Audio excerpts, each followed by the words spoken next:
नमस्कार। आज हम लोग चर्चा करने जा रहे हैं टैक्स बचाने पर। आपने देखा होगा कि जब कोई फाइनेंशियल ईयर समाप्त होता है तो फरवरी माह के में जब आप सैलरी पाते हैं तो उस सैलरी से आपका जो रेस्ट ऑफ टैक्स होता है वो डिडक्ट कर लिया जाता है। लेकिन यदि हम साल भर कुछ ऐसे तरीके अपनाएं जिसके माध्यम से ये जो कटने वाला डिडक्शन है इससे हम कुछ हद तक बच सकते हैं, तो आइए आज हम इसी पर चर्चा करते हैं, बात करते हैं कि वो कौन कौन से विकल्प हैं जिसके माध्यम से हम टैक्स बचा सकते हैं। अगर आप हमारे चैनल में नए हैं या अभी तक चैनल को सब्सक्राइब नहीं किए हैं तो हमारे चैनल को अवश्य सब्सक्राइब कर लीजिएगा। आप देश दुनिया अर्थशास्त्र से संबंधित तथा पर्यावरण से संबंधित जानकारी इस चैनल में प्राप्त करेंगे। भारत में दो प्रकार के टैक्स चुकाना होता है। पहला आपका है डायरेक्ट टैक्स एंड दूसरा टैक्स आपका है इनडायरेक्ट टैक्स। और इनडायरेक्ट टैक्स वो टैक्स होता है जिससे हम लोग बच नहीं सकते हैं।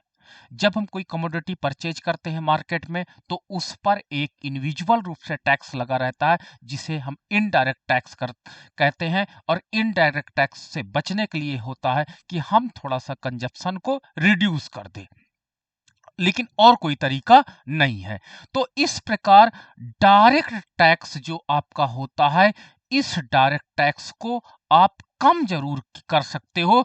हालांकि इसके लिए खास प्लानिंग की आवश्यकता होती है और उस प्लानिंग को आज हम आपके सामने डिस्कस करेंगे, तो आप उन पॉइंट्स को देखते जाइएगा।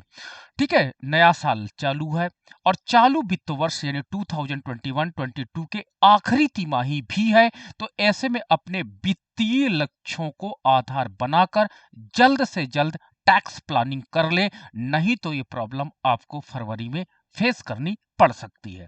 आखिरी समय में यानी मार्च के अंत में की गई हड़बड़ी से बचने के लिए आपके पास अभी 2 या 3 महीने का समय है। इसमें आप सेविंग करके टैक्स के बड़े टैक्स के दायरे से अपने आप को सुरक्षित बचा सकते हैं। तो आइए देखते हैं वो कौन कौन से तरीके हैं जिनके माध्यम से आप टैक्स से थोड़ा सा बच सकते हैं। पहला तरीका होता है, सबसे पॉपुलर तरीका होता है, सबसे फेवरेट तरीका होता है, 80C के अंतर्गत आता है पीपीएफ। पीपीएफ ये आपके बैंक में भी अकाउंट ओपन हो सकता है, ये अकाउंट आपका डाकघर में भी ओपन हो सकता है।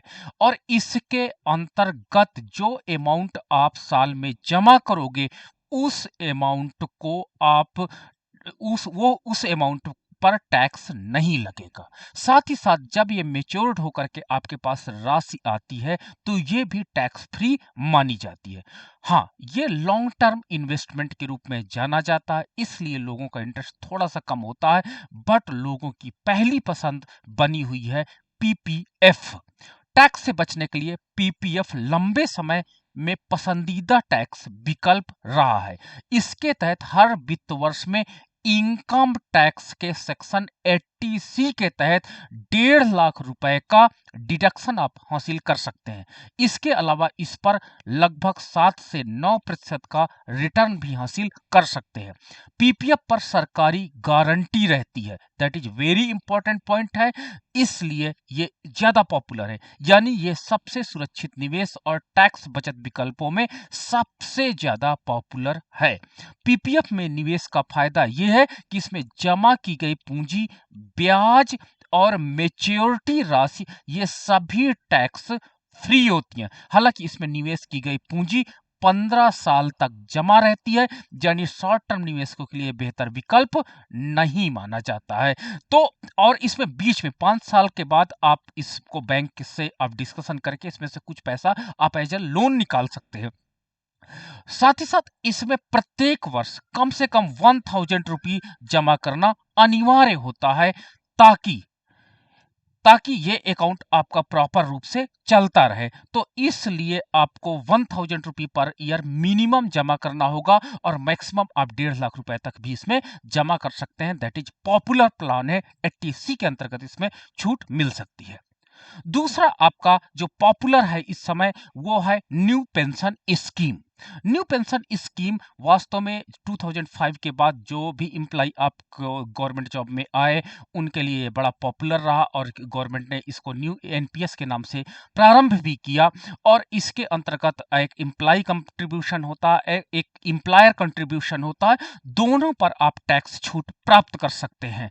ठीक है, लेकिन ये आपको हम बता दें कि जो पेंशन होल्डर हैं, जो कुछ आपके कर्मचारी या आपके ऑफिसर्स ऐसे होते हैं जो पुरानी पेंशन के तहत कार्य कर रहे हैं, वो भी एनपीएस के अंतर्गत अपना अकाउंट ओपन कर सकते हैं और इस पर मिलने वाली जो 80cc D1B के तहत जो छूट है 50,000 की, उसका लाभ वो भी उठा सकते हैं। तो ये हमने देखा कि ये बहुत पॉपुलर इस समय है और पॉपुलर होने का इसका मुख्य कारण भी यही है कि इसके अंतर्गत आपको 1.5 लाख के एडिशनल 50,000 का टैक्स डिडक्शन प्राप्त हो जाता है और ये फायदा 80cc के तहत मिलने वाले बेनिफिट के अतिरिक्त है। तो इस प्रकार अगर हम 80cc का 1.5 लाख प्लस 50,000 और जोड़ दें तो शायद एनपीएस के कारण हम 2 लाख सेविंग लेयर में भी जा सकते हैं। तो ये दोनों के लिए है, आपके क्या कहते हैं पुरानी पेंशन से आच्छादित व्यक्तियों के लिए भी बेनिफिटेड है और न्यू के लिए तो ऑलरेडी है। थर्ड, अगर आपका पॉपुलर है तो जीवन बीमा पॉलिसी के लिए चुकाया गया प्रीमियम भी वास्तव में आपको काफी हेल्पफुल है। लाइफ इंश्योरेंस पॉलिसी तेजी से लोकप्रिय हो रहा है और इस पॉलिसी के लिए भरे गए प्रीमियम पर सेक्शन 80C के तहत 1.5 लाख रुपए तक का डिडक्शन का फायदा आप उठा सकते हैं। हालांकि यह फायदा उठाने के लिए जरूरी है कि इंश्योरेंस कवर प्रीमियम राशि से करीब 10 गुना या इससे अधिक का होना चाहिए। अगर हम बात करते हैं नेशनल सेविंग सर्टिफिकेट्स के लिए, तो जो टैक्स पेयर रिस्क नहीं झेल सकते उनके लिए टैक्स बचाने के लिए एक और सरकारी विकल्प मौजूद है और वो सरकारी विकल्प है आपका एनएससी। इसमें निवेश के लिए न्यूनतम राशि की कोई बाध्यता नहीं है, लेकिन इसे सेक्शन 80C के तहत 1.5 लाख रुपए के तहत जमा पर टैक्स का बचत आप दावा पेश कर सकते हैं। इसका लॉक इन पीरियड 5 साल के लिए होता है और इसमें रिस्क नहीं होने के कारण इसे लोग काफी अधिक पसंद करते हैं और ये इंडिविजुअल्स के लिए बेहतर टैक्स आपका सेविंग ऑप्शन हो सकता है। आपका इस समय सबसे ज्यादा पॉपुलर है, आपने देखा होगा, ELSS। ठीक है, टैक्स बचाने के लिए ELSS तेजी से लोकप्रिय हो रहा है क्योंकि यह इक्विटी पे आधारित है, यानी बाजार से जुड़े रहने का इसमें शानदार रिटर्न मिलता। इस समय मैंने देखा 10 या 11% का इस पर रिटर्न मिल रहा है, तो हासिल करने की गुंजाइश रहती है। इसके अलावा इसलिए भी इसे पसंदीदा विकल्प बन गया है क्योंकि सभी टैक्स बचत विकल्पों में सबसे कम लॉक इन पीरियड है, ये मात्र 3 साल का ही लॉक इन पीरियड है। तो ये पैसा आपके यूज में आ सकता है क्योंकि लॉक इन पीरियड कम है और इसमें पैसा जमा पैसे पर सेक्शन 80C के तहत 1.5 लाख रुपए का डिडक्शन का फायदा लिया जा सकता है। अब हम बात करते हैं होम लोन की बात करते हैं, तो घर के लिए जो कर्ज लिया है उसकी मूल राशि पर 80C के तहत 1.6 लाख रुपए का डिडक्शन का फायदा आप ले सकते हैं और इसके अलावा होम लोन पर चुकाए गए 2 लाख रुपए तक के ब्याज पर भी इनकम टैक्स के सेक्शन 24B के तहत अतिरिक्त टैक्स का बचा सकते हैं। नाउ अगर हम बात करते हैं टैक्स बचाने वाली एफडी पे, तो कुछ ऐसी एफडीज मार्केट में जो टैक्स दायरे से बाहर होती हैं। तो आइए देखते हैं। तो वरिष्ठ नागरिकों और रिटायर लोगों के लिए 5 साल की अवधि वाली टैक्स सेविंग एफडी पसंदीदा टैक्स बचत विकल्पों में इस समय शुमार है। इसके जरिए सेक्शन 80C के तहत 1.5 लाख रुपए तक का डिडक्शन का फायदा लिया जा सकता है। हालांकि एफडी पर मिलने वाला ब्याज TDS tax deducted at source लगता है, जिससे बचने के लिए आपको बाद में फॉर्म 15G को दाखिल करना होगा।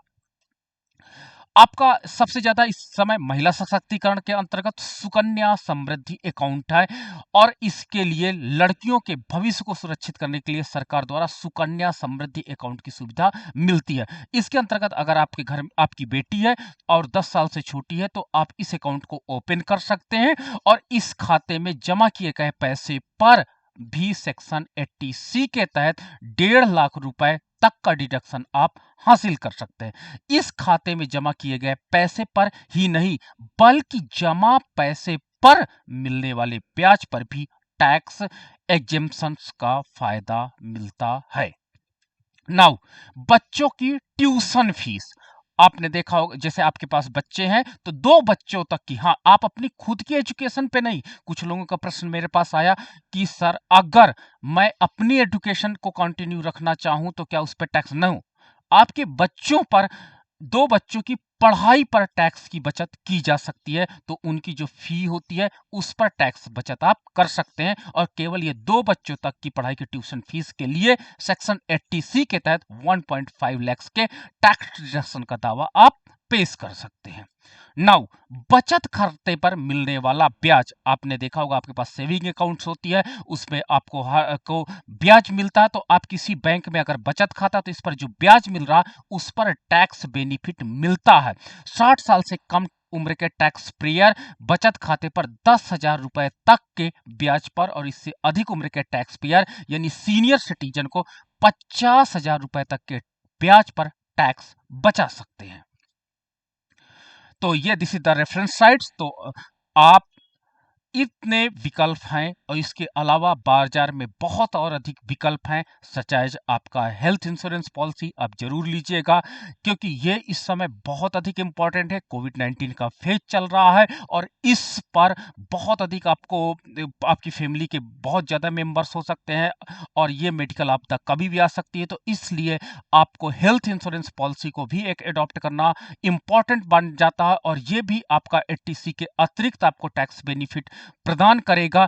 और इस तरह आप डोनेशन, अगर कोई अमाउंट का डोनेशन करते हैं तो वो भी आपके पास, ये आपको एक सर्टिफिकेट लाना पड़ेगा कि वो डोनेशन आपका 100% या 50% लेयर के अंतर्गत आता है, तो वो भी आपका टैक्स सेविंग के दायरे में आपको ला देगा। तो इस प्रकार के कई तरीके हैं, हमने कुछ 10 पॉपुलर तरीकों पर बात की जो इस समय लोगों को के बीच में सर्वाधिक प्रिय हैं, उन पर बात किया। आप इसके माध्यम से अविलंब अपने टैक्स को बचा सकते हैं, नहीं तो ये फरवरी और मार्च माह में आपका एक ह्यूज अमाउंट कटने वाला है जो टैक्स के रूप में हो सकता है। ठीक है, टैक्स समय पर पेमेंट कीजिए, एक जिम्मेदार नागरिक बनिए और राष्ट्र की प्रगति में आप सहयोग दीजिए। So much, thank you.